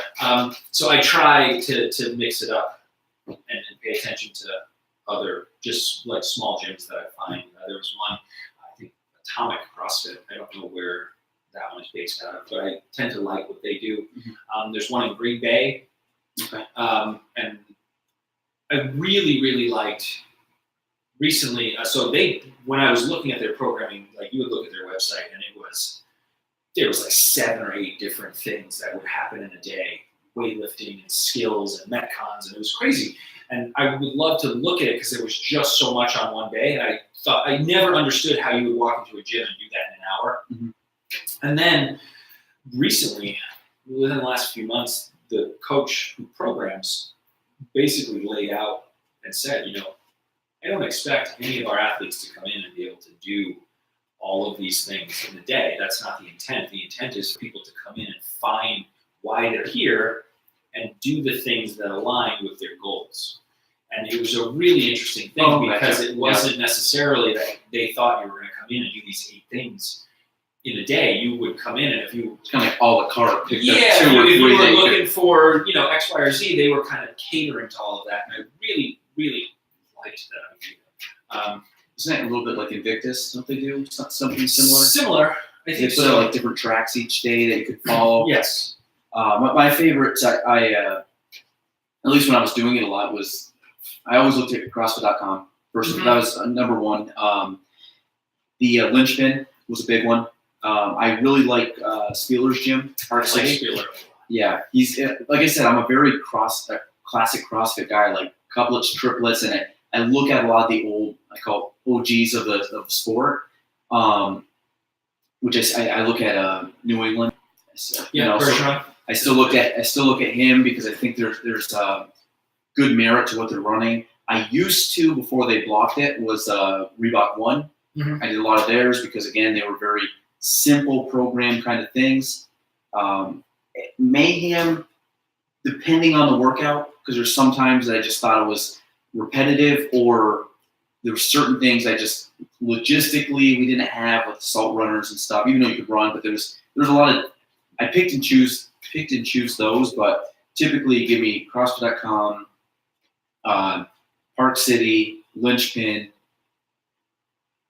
I'd probably say Mayhem, New England, and I liked CrossFit Free, which is New Hampshire. They had Tasia Persevich and Chase Smith. There are a couple regional athletes. Tasia was on the games Mayhem team this year, but they had a good gym too, and I liked his philosophy. And he had a good he was the same thing. He had a lot of tracks. I say tracks, but he had a lot of things each day for the competitors. But you could pick and choose some of the just the metcons that I would use, or skill work after they had, or accessory pieces. So it's kind of cool when it came to strength, if I ever did, it was usually a tried and true type cycle. Because again, I'm not super smart with that stuff. I'm not going to reinvent the wheel. There's tons of really solid strength training programs out there. Follow to the T.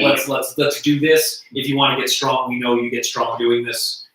What am I going to do? I don't need to reinvent or exactly. So I agree with that. I think, but it's the metcons that are fun. It's the symphony to me. Yeah. It's wonderful to see people enjoy or not enjoy or say bad things about you when they're doing the workout. It just makes it fun. This happened before.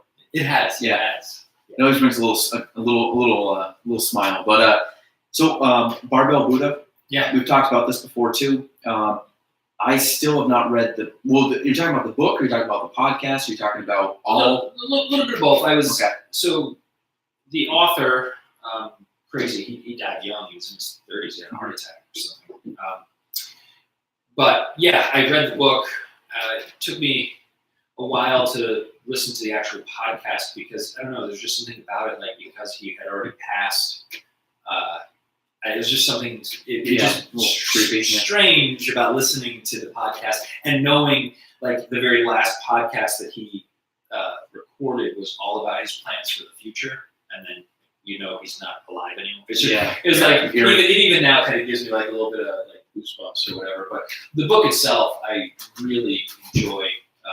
It mirrors if you found Zen in the art of CrossFit, this man is it. He wrote it. He's got little snippets of wisdom, and so. What was his real? Christopher Moore. Chris Moore. Okay. So just worth checking out. Again, very much aligned with what I believe in general terms about how you should approach life. And I also, if we're talking about, so there's the philosophers that I really like, ancient and modern, but Christopher Moore. I really enjoy a good Henry Rollins quote every now and again. I don't know if you know Henry Rollins at all. No. He's musician, spoken word performer, but he's got some great like little snippets of he What, like recently? So live? Yeah. You Okay. can look him up. He was a musician for a long time, and but like super intense dude. And one of my favorite quotes is, "Friends come and go, but 200 pounds is always 200 pounds." Like those kinds of things. Yeah. He's super intense, but he very much that idea of fitness and that a healthy body, a strong body, your mind thinks strong thoughts and those kinds of things. So both of those two would be heavy influencers as far as. Yeah, I think the Barbell Buddha is on my Amazon wish list. I haven't ordered it yet. It'll go on my bookshelf here, but I think it's good. Like you said, I know you've told me multiple times about it. Just come up multiple times in conversation. So it's one that I'm like, oh, if he's talking about this much, I should at least open it up and read it. Stuff. Yeah. The other one I haven't read it yet. The endurance book. That's another good one. You told me about it, and I bought it. It's still on the shelf, Yeah. but we'll see. It's going to be hopefully read within the next 2 years. The endurance one's a little drier. Yeah, that was kind of what scared me. But yeah, I also read a 600-page book by Tony Robbins, which was dry too, so I think I can get through it. So, just the amazing things that people can do and why we do them, and the science behind it. So it's just pretty interesting. Worth reading, though, right? It is worth reading. Is there any other books that should add to that collection? Off the top of your head? Off the top of my head, those are probably the two that I've read most recently around kind of fitness. Yeah. So Yeah, I have to check it out. The one. Did I ever show you what a Castro wrote in the book? no. You'll enjoy this. So. It was weird taking that off. Let me see. I haven't read this.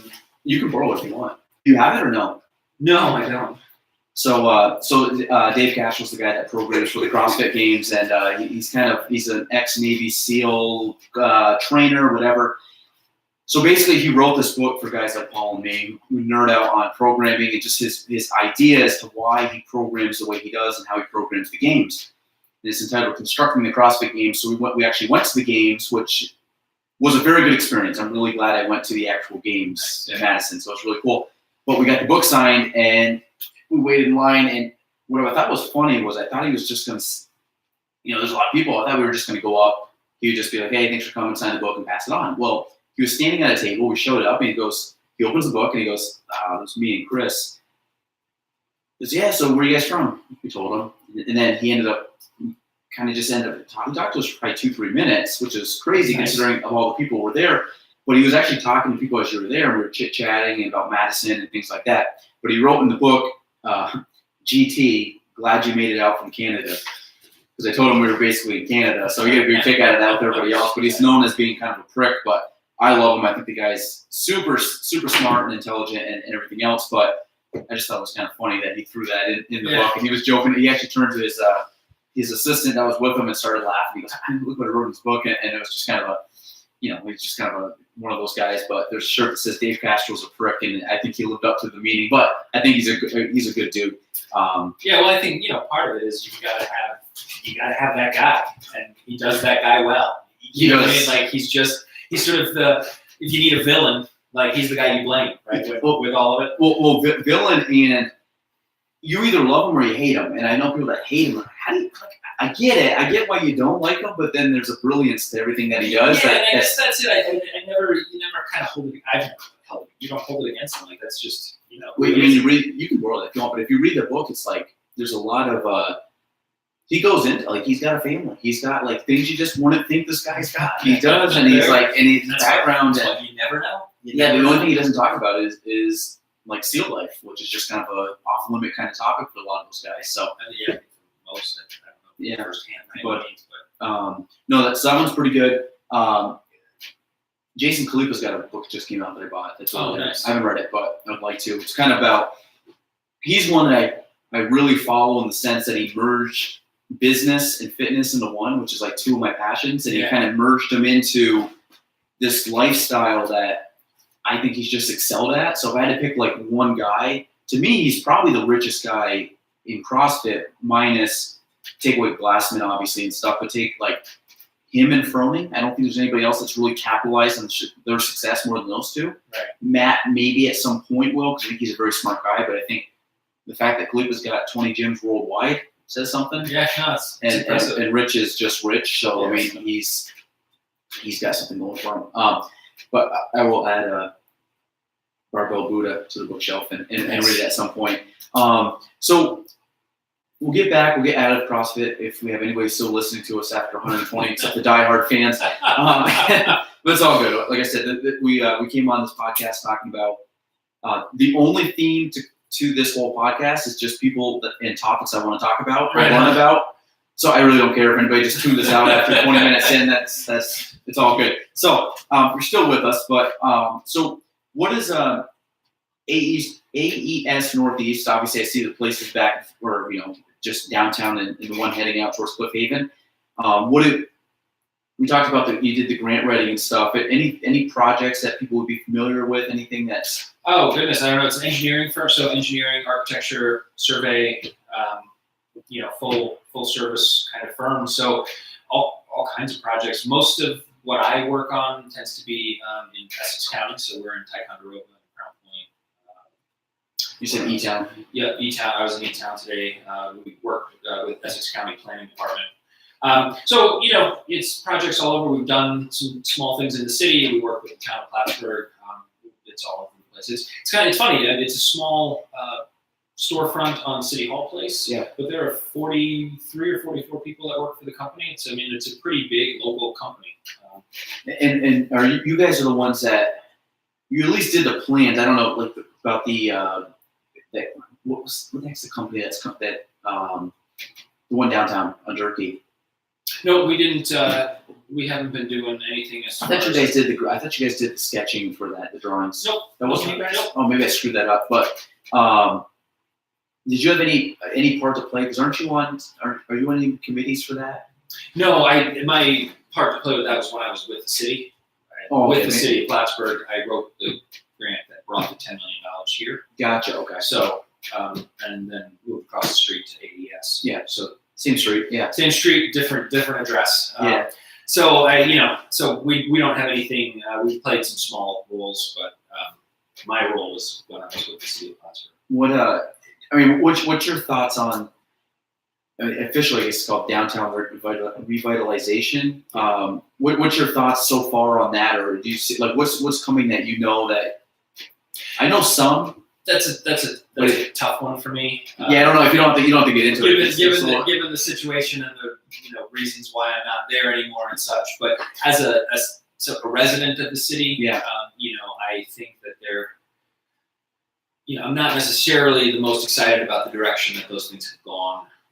So when we were initially building those and creating those plans, it was a different time and different people. Yeah. Place and so I guess I'll leave that one at that. No, that's fine. There's a lot there. Yeah, we now has there been any talk again if you get in this or not, but anything down here or no? Yeah, I don't know what specific, but we've been my last grant application that was successful here when I was with the city was to take down the MLD buildings that are here to be able to make the area Utilize the waterfront. ready for some kind of something. Okay. I don't know what is going to come happen, from yeah. there, but that was to marry back to the downtown revitalization. It was really a whole plan. Like, okay, if we get the waterfront to a place where we get people down there, how do you connect that to Center City? Why is everything that Plattsburgh does kind of turn away from the water? Let's reorient ourselves back to the waterfront. We have this great asset that we weren't using, and so the idea was let's connect to the river, let's connect to the lake. I think it's kind of ironic that there's so much put on the lake, like from like a tourism, from just I guess geographically of just saying like, well, where are we? We're right on Lake Champlain, but it's true. It's not. I don't think there's so much I think that we utilize there, but we don't. But we use it, but we don't use it. Which it's kind of an odd. And I know that there's a lot of controversy. Obviously, not paying attention, around Durkee Street and the parking lot and Yeah, using the parking lot. I guess, for me, again, I have a slight bias. I brought the money here, helped bring the money here. Yeah. That's going to renovate that. But really, at the end of the day, if it's done properly, it would revitalize, it would reinvigorate an area right next to the river. I can't, in my best day, is the highest and best use of that parking lot. Now, I understand we need parking downtown, and I don't know. Again, I think there are ways to go about doing that are that can solve all the problems, without creating new ones. And I think it has to be thought through really well. But at the end of the day, I think utilizing that area, next to such a wonderful natural resource and allowing the public access to that resource goes a long way to making the downtown. We've lived downtown before, and with little kids, we would walk downtown. You might grab a cup of coffee or have dinner, but then what were you doing with them after? There was really there's no park. There's no real, So the idea that you want to bring young professionals into an area, you want to keep people from leaving an area. The idea of a livable, walkable, accessible, affordable downtown becomes vital to that, because what do you do after you have dinner when you have kids?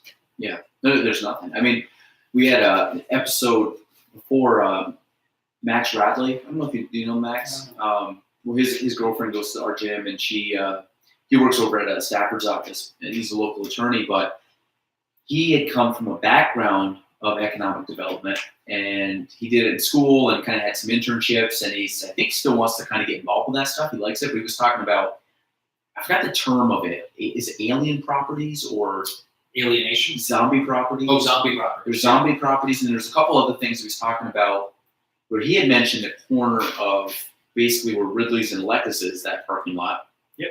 And then I had mentioned right across the road between Coffee. I've had this conversation with a friend of mine before too, where the Coffee Cat, there's that vacant. And there's that vacant lot. Yeah. What I thought would be always kind of cool, and granted, obviously I know money and stuff, and I don't like.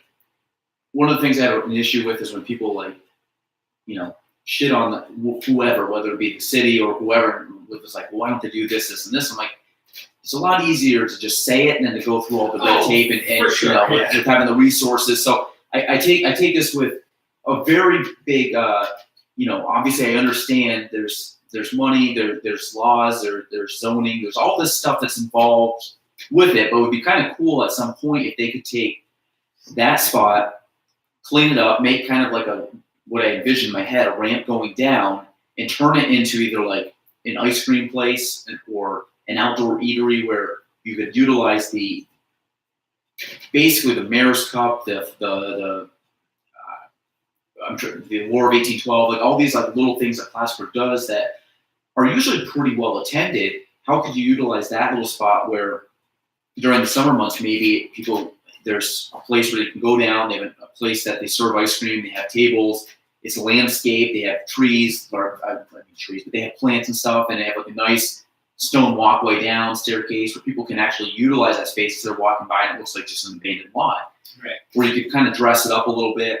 I don't know, could you do it where you put a playground there? Could you do it where, something where you could utilize it as more of a park scene? Because obviously you have Trinity Park, which is very limited, and there's not much going on there but a monument besides a makeshift stage. But how could you utilize that kind of stuff for families, for residents? I don't know. I don't know enough about that kind of stuff or what it entails or what funding needs to be done. But I think it falls into the trap of, one, and I'm going to generalize here. So, if you're listening to this after the disclaimer that I'm about to say, then I apologize ahead of time. The disclaimer is that,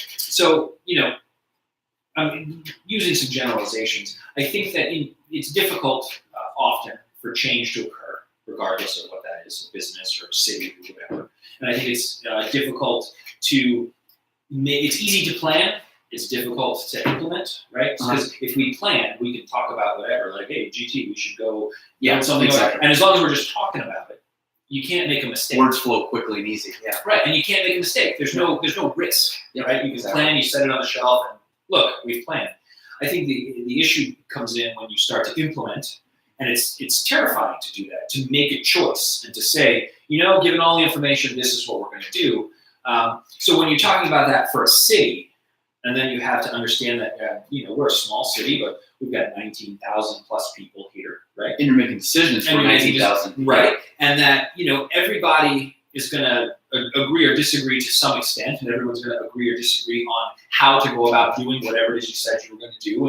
And I think at the end of the day, it's really important to remember that we have to come together and do something to make our city better. And it might not be perfect, but if input was gathered and, you sort of take the best of the ideas and you move the city forward, you're not going to make everybody happy, but, hopefully that you move the needle just a little bit. And I think Plattsburgh has always gotten really close to that. We've always almost done whatever's next. And there's a lot of rapid change getting pushed through right now.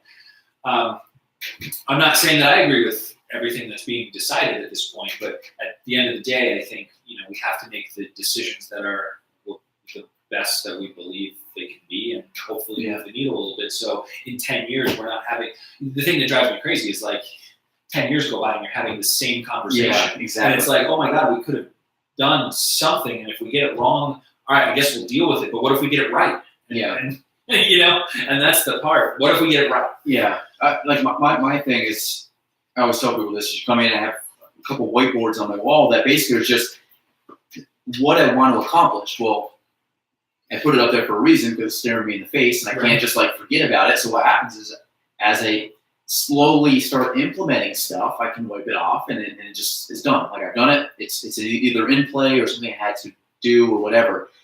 I'm a big one on actually doing stuff. I hate discussing issues. Like I'm not a big discusser. Like I'll discuss stuff, but then I'm patient.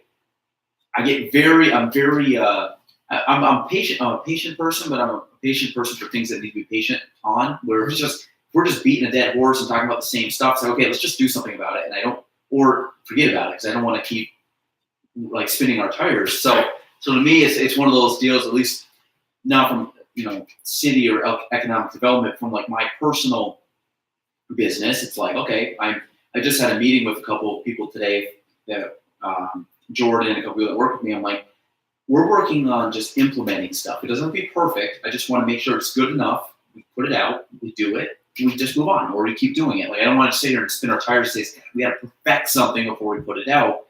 I don't know if that has anything to do with what ultimately will happen from a local standpoint, but I think that I'm a big pro Plattsburgh person. Meaning, I just hope that. I mean, this is it's a place I love. I just hope it always gets better. I hope that I can do my part to make it better. Now, I'm not saying I'm going to go run for public office and do that. I have no issue. I don't like politics and government and stuff like that. But I do like the idea that if I can somehow make the area better, whether it be that or whether it be real estate or whatever I can do, play my part in that. Because I would like to leave it better than I found it. I agree. It's kind of like bringing the shiny toy back into the sandbox. Like I want to leave, like giving you a better toy, taking your Buckman and Spade with me. But I don't know. I think that's cool. I think, like I said, that's a very loaded topic, but I think it's something that we could do in the future. That junior and senior high school. Okay, so what's your?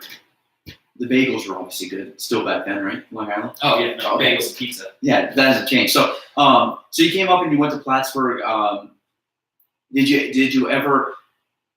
This might be different because we had this conversation before, but Scott Brightwell, who is, I don't know how to describe him, but he does a lot of cool things. He does. He's traveled a lot of places. He does. He's traveled more places probably in a year than I will travel in my life. But with that being said, when Scott started talking about it, I had to like bring him back and be like, okay, so what'd you do in this time period? Oh, I went ding, ding, ding, ding, ding. I'm like, okay, so did you do, when you went to obviously Peru to Plattsburgh, did you ever go away for college? Have you ever lived outside the area since moving here? No, I've lived here, since, so you've been I essentially claim this as home. Like my early childhood, I have fond memories of those things, but I grew up here. Yeah. My formative years were here. Everything that I love is here. Yeah. So it's different. So I always have, I have those. Part of my family still lives down there. I took a really long time to lose the accent when I moved up. Oh, really? very thick Long Island accent. And, you know, I may offend some folks, but it's like one of those, like there are accents that you want to have that, are very attractive. Yes. And then there are other accents, and I found that one falls maybe. The other. Well, it's funny. Well, Frank, you know Ariel, right? She was from Long Island, and she said the same thing. She moved up to Rutland, and she was like, "Yeah, no, I got rid of the accent very quickly." Yeah, no, it's crazy. And you know, when my family comes up, I love them to death. They're coming up for my birthday. My birthday's coming up this coming weekend, and love them to death. But they're super loud, and you know, you can hear them 2 blocks away. Yeah, and they're from Long Island, and so you know, it's just it's fun. Wait, so have you done the birthday workout? My birthday? Yeah. Yeah, we had to do that last week. Oh, okay. I think you were just like giving me a sneak peek of like. No, that was brutal. But actually, I'll talk about that in just a second. But so, you know, the formative, I think, having moved up here and living up here obviously changed the way I grew up. So going back down to visit family, like, I don't know how people, you know, I like the rural nature of where I live, and cities are wonderful to visit, and there's tons of things to do there. But at the end of the day, like, I really like the woods and the mountains and the, you know, like 20 minutes is 20 minutes. Yeah. And, you know, I don't really have stress in my life about any, you know, normal stress like family and, you know, you're raising kids and whatever, but, you know, I don't have like commute to work stress and like, you know, so it's really, you know, my father, when I was young, you know, he would commute. He'd get up at 3:30 in the morning to commute an hour to not hit traffic, because if you hit traffic, you're going to be right. I mean, so that was something that I had never experienced, because by the time I all of my formative years were here, and then Plattsburgh State. And, you know, so we've traveled. You know, we certainly make travel a priority for our family. Yeah. Like, I want the kids to see that there's a big world out there, and if they want to move somewhere, rock and roll. But, I mean, I would never stop them from doing that. So it's important that we go on a trip every year. We make sure we see all kinds of things. But I like living here. It's been great. But you know, but the birthday workout. So I turned 42 on the 16th, which is next Saturday, and they're my favorite book, and it's a set of books. I consider it one book, but it's really a set of books. The Hitchhiker's Guide to the Galaxy by Douglas Adams. It's a science fiction series. They're very little books that compiled into a big book, right? And without, I'm going to give some spoilers here, because I don't know if anybody's read it. I don't care. This is the reason. No, you go ahead. Yeah, they haven't read it by now. They're not reading it. Yeah. Right? So as part of this story, some of the characters are searching for the answer to life, the universe, and everything. Okay. So part of the story, they find the answer. They create a computer that takes millions of years to compute, and at the end of it, they ask the great computer, you know, "What is the answer?" And the computer comes back with 42. Right? And so it's this like letdown. They're like, you know, I don't quite understand. Like, how is that an answer? And the computer's like, no, I checked it twice. Like, it's definitely the answer. The problem is that you're really not clear what the question is, right? Like, well, and they say, well, it's just everything, life. And the computer's like, yeah, well, that's your problem. If you figure out the question, the answer will make sense. So I took all of that, my favorite book in the whole world, and this idea of the answer that we have the answer, but we don't know what the question is. And I basically packed it into a workout, and I said, like, here's the deal. Part of this other story is at the end of this whole 4-book series. There's a 5th book, but it's not very good, so I ended it 4. Okay. The characters find... It's like the Rocky movies. Yeah, exactly. Yeah, exactly. The characters at the end find God's final message to creation in big 40-foot letters burning up on the side of a mountain. And the message is, sorry for the inconvenience. So I called the workout, sorry for the inconvenience. I took the idea of 42 as being the answer, and I figured I would take my friends and we would try and figure out what the question was, just slogging through 77 minutes of the stupidest couplets. I took the simplicity of couplets. I built 10 rounds of couplets that built on top of each other, and then at the end we did 7 minutes worth of burpees, because you're supposed to do burpees on your birthday. That's a fact. That's actually, yeah. Right? That's the thing. That is, yeah. So that was where my birthday workout ultimately came from. Is that I love this book. I'm turning the age that is the answer to the great question. We don't know what the question is. I apologize that it was going to be inconvenient, and I'm still sore 2 days later. Like, my legs are just burnt up. Like, burnt up. I think if I had to tell, if I had to program a birthday workout for me off my favorite book, which is The Great Gatsby, you could have a real fun time with that. But it would be a giant party. So I'm like, yeah, I don't know exactly what would fit in that, but that'd be a fun one. Usually, people end up doing 12 Days of Christmas on my birthday, so that always right. That always just kind of works out. The timing is there. It's a little off, yeah, but maybe one day I'll do a special one for my birthday. Yeah, well, you let me know, because it's a Great Gatsby, so you can run with it as you may. So it's not a long book. If you haven't read it, you can. I have read it. Okay, if not, watch the movie. You get a decent grip of that. But what was your band? What was my band? Yeah, did you actually have a band? Because I had. I did. So okay. I was just cleaning out the attic. I can't remember if we called ourselves anything. And we played one time in the evening at my high school. But I was cleaning out my attic in the house we have now, and I found a VHS tape that is my band that we rehearsed. And I don't have a VHS player, so. Did you have long hair? Oh yes. You did. Oh my goodness, yes. Well, we're gonna have to see some of those old. Yeah, old clips. I wish I had. Oh, that's cool. Yeah, I probably have one on my phone. And so I had long hair. I dyed it jet black, and then when it grew out, I dyed it blonde and part of it bleached orange. Like I was. Oh yeah, no, I was like rock and roll. This was high school. Yeah, high school. The formative years. Yes. Yeah, because and so we played all kinds of crazy tunes, and I enjoyed. Like I said, when I first moved up here, I overcompensated for moving up here. So I was like, I just didn't want to be here, right? I mean, I was a kid, and my family moved me up to when they looked at the map and they said we're going to move upstate, and I was like, yeah, okay, great. So Long Island, I looked at Westchester. Right. Okay. And then they said, no, it's more north than that. So I saw Albany. I was like, I couldn't find Plattsburgh anywhere. And they were like, no, there. And I was like, oh God. Right. So I moved up here. And so when I showed up, I really wanted to be from Long Island. Anyway. And so I used to listen to music that I thought was like super duper when I was younger. Then I discovered heavy metal, like real. And that was it. And that was it for me. Like I've been to. It's funny. Like talk about being fit and not fit. Back in the day when I was in high school, I was super thin, and I'd go to these shows and just the mosh pits, and like but I couldn't hold my own in them, right? And now at like 42, I'll still go to those shows, and I can finally like hold my own and stand on the edge of the crowd, give somebody a push, yeah, and they move. But I've seen some. I got to see all kinds of fun. We would go to a lot of shows back in the day, and it was great. Montreal was close. Yeah, Burlington and Albany. We would just hit like the Club Toast. I don't know if you know what Club Toast was, but no. It was a little club in Burlington that closed down. But they used to have. I saw some crazy fun shows there. I saw 9 Inch Nails, Marilyn Manson.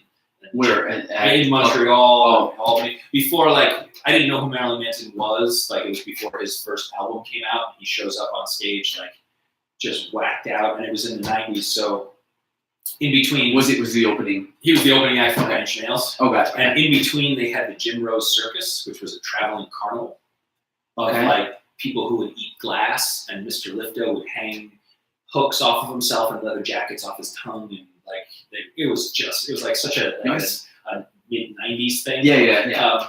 But yeah, all the shows I got to see, White Zombie and the Beastie Boys and the Ramones, and it was. Oh, so you were deep in that. I went to all the shows. Oh yeah. Oh, that's crazy. Yeah. What was your favorite?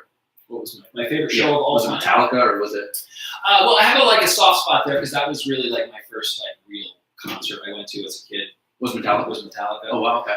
And that was fun, but I don't know, I thought the Beastie Boys, they were just whacked, and that was fun because that was a mosh pit that you didn't expect. You go to some shows and you expect it, and the Beastie Boys was just crazy. What age were you then? Beastie Boys? They were, when did they stop? And high school. I was gonna say So they I was were like a senior. 90s, but they kind of stopped right for a while. Yeah, no, they put out an album until he had the one was Adam passed away. Yeah. They had a couple of albums, but like this was during the heyday for sure. Yeah, that's the music's good. I enjoy going to live concerts. I'm not into the heavy stuff as you are. I'm more like the acoustic jam band kind of stuff. Nice. But, I do appreciate that as well. so those are forever I think just from like you said, the high school age. I just have not grown out because it was funny when I grew up. I listened to 60s and 70s. All right. As soon as the 80s came, forget it. Didn't know anything in the 80s and didn't know anything really until probably like the mid 90s. That happened to be the gap between when my mom was in school to when I started going into school and getting into my own music. So what happened, which was funny, because I was like, what? So I know a lot of 70s music, don't know the 80s until recently, because now some of my friends are now in the age where they listen to the 80s, and then the 90s or early 90s, late 90s, I got a pretty good grasp on. But what's funny was now I'm starting to find myself like I still listen to the same music that I listened to in high school, and now I'm like, oh, so this is what happens. So like I don't know any pop music right now or any music that happens. Like I'm trying to relate to some of the younger people that work here, and I'm like, what? Like, who's like a big singer now? And they're like, what was her name? Ariana Grande, and I'm like, okay. Well, I'm like Britney Spears. Like I'm like throwing these names out there, like, and I forgot. I asked one of them. I said, do you know? It was someone that like you would have been like, oh yeah, and I'm like, do you know someone? I'm like, nah, I don't think I've heard of them. Like, okay, so scratch that. So, but I'm finding that I'm going full circle now to my poor kid growing up is going to listen to the 90s, 2000s that I've come to love, and I see, and that's it. You get them, and they're young, and they listen to what you listen to. So you could equally find us listening in my house to folk music as you can to the most extreme heavy metal that you can find. It doesn't matter at any given day, right? I tend to be on the heavier side for my family. Did Willow go to these concerts with you? No. So this is pretty okay. Yeah, she went to let's see, in college she went to see a band called Typo Negative. They were a little bit heavier, but I tended to go to the heavy concerts. We've been to see Dylan together. We saw Natalie Merchant and Anika Franco and some like those kinds of folks. Yeah. She never, when we first got together, she tried to like heavy metal. She really did, and I give her credit for that. But it's not something that like. I don't know. It's certainly an acquired taste. It's funny because I think the heaviest metal I would get into is like Led Zeppelin or AC/DC, which I know is probably not in that realm. Yeah, we're talking way. Yeah. So like that's like as heavy as I can get. So like give me. I mean, back in their day, they're probably considered heavy metal, but it's not. Oh yeah, for sure. And like there's some great stuff. I mean, again, I can geek out on music as much as I can on anything, and so you find your way through them. When I back in the day before the internet, kids. That existed. I would go to the record store, and it was a place that sold music. So you would just take a shot. You had $20 in your pocket, and like it was either cassette tapes and then CDs and LPs. And vinyls. Yeah, but you would go and you would like have to take a shot at like, oh, this album cover looks really good, and you bring it home and it might be good and it might be the worst thing you've ever heard. So my formative years were just thumbing through bins and like finding. After a while, I would just find the craziest thing that I could find and try and bring it. My mother used to say it sounded like the devil was coming out of my bedroom, because I would just find like that like really, I don't know if you've ever listened to, but that real guttural, like where you really have to try hard to understand what the person's saying. I'll have to send you a couple links to give you an idea. Yeah, that's fine. Yeah, I'll dive right into those. Those go on the shelf. Yeah. I might get it after the books. I'll read the books first. It was kind of the like, what would 15-year-old Paul have done if he would have had like a $10 subscription to Apple Music where you could just download whatever you wanted? Like imagine that, like back then, when you're like $20, like I'm just gonna download them all and then just kind of sift through the ones I liked back then. That was me with like CDs. Obviously, it's a little different, but the same thing. You listen to the CD, you put the CD in, you listen to it from start to finish. The one thing that you listen to. Yeah, you kind of skip through the song unless you created a mixed CD. Mixtape, yeah. You burned it. Which we did, but I have a lot of old CDs that, like, I was kind of joking. God, yeah, I have 500 CDs sitting on a shelf. 500 CDs. The amount of houses I go into and they have the shelves of CDs and DVD players. And the thing is, like, I'll go and I'll sit there and like look through them because I still like, I know it's dumb, but like I just the other day, I was just downloading music because I have Apple Music of people that I had on my iPod back in high school. Like, and I'm sitting there, like, I'll go look at the CDs and I'll flip through. Oh my God, I'm like, idiot. Like, you can go on your phone right now and get that CD or get that exact one on your phone, but it's different. Yeah, I'm just like looking at it. Oh my God, there's the cover art. Like, it's weird, but I still, for some reason, have a fast. I always love music. I can't play anything. I can't sing, but I love listening to music. So I think it's part of the same. But what'd you play in your band? We weren't quite that crazy. Like we were pretty. Well, like, what instrument? Oh, me, I'm a guitar player by trade. Can you still play? I do a little bit. Oh yeah, okay. Yeah, my daughter now has taken it up, which is kind of fun. Cool. Yeah. I did a little bit. Wasn't ever really good at it, but for about a year, I really put time into probably playing almost every day or every other day. Nice. So I became decently proficient at it, like from a self-taught perspective. I wasn't formally taught at all. And I just recently got Gina a keyboard because she played as a kid, and she's slowly getting back into it, which is cool to see. And I'm hoping my little guy, his favorite thing to do in life right now is to hit a drum. So we'll let that just kind of, we'll see where that goes. But we were at my parents' last night, and I look over, and he pulls out this little like toy keyboard that plays music. Yeah. And he's sitting on the carpet, hitting the keys to make music, and he's like looking at this, and he's hitting it. So like maybe there's a fascination in there somewhere where he will get the musical gene from. That's it. Probably more Gina than me, because I was just you connect to it. It's wonderful. We also takes his drumstick, so who knows? He has his drumstick, and he'll take it in two hands and go. And bring it down. So he's basically making like a lifting motion, which then his other thing is he'll hold on to the side of the table and we'll say like up and down, and he'll stand up and he'll squat. Nice. Stand up. And so I'm like, you spent a lot of time at the, way more than Dad has at the gym lately. So connecting all the things. Yeah, so he's doing good. Well, I think anything else you want to talk about today? That was good? No, we rocked today, man. Yeah, it was good. I just kind of like looked down and I'm like, we're kind of like at the time limit, but I mean, is there anything else you want to discuss, go into? Any current events, anything that I haven't seen you in a while, anything that's, I don't know, I'm trying to think. Every once in a while I just text you and I'm like, oh, we got to get together. So yeah, no, it's true. And we do. We have to do this more often. I mean, not this podcast. We need to get together more often. Yeah. We don't have to record every conversation that we have. No. Well, if you want to know it, it's basically from minute like 1 to about hour 1 maybe. So the part that people turned off. The CrossFit stuff. Oh, the CrossFit first hour. Programming. I should say that programming stuff is what we kind of nerd out at, but it's good. We get Gina and Will, they can appreciate and not like roll their eyes at us as to where we're nerding out. They might, but they still like us. So because then they're still kind of curious. There's still a little element of surprise there. So, well, I think that's it. I guess we'll stop there. Nice. Anything else you want to add? Thank you. This was good. This was fun. It was fun. And Paul's not going too far because he's coming back. I forgot in a couple weeks. Yeah. For the Paul and Scott. Hopefully at that point I'm gonna have a third setup so we're not sitting here trying to use the same mics. Maybe some of the Scott Brightwell. It was crazy because I started talking to him about it after the fact. He was here for another 45 minutes. Like, you need this. He's sending me links, which is great. Like I have them all saved, and it's something I'm gonna eventually get. It's just. I got to budget a little bit for it. I'm like, I don't want to go crazy. And then all of a sudden, Jeannie's yelling at me that I have all this stuff. And she said, why do you buy this and that? And right. Scott told me to buy it. Yeah, Scott's fault. Blame Scott. Yeah. So, all right. So we will end there. Thank you, Paul, for coming on the show. Yeah, thanks. This was fun. Lucky number 13. Lucky number 13. So, is this your first podcast that will be released? No. I did one. We did. Mental Health Survival Guide, North Volume. Okay. I talked to my friend Nick. And we talked a little bit about philosophy of life. Oh, perfect. More so than, I'll have to listen to that. I'll get the link to that later. But perfect. So this is Paul's second. So he's a seasoned veteran.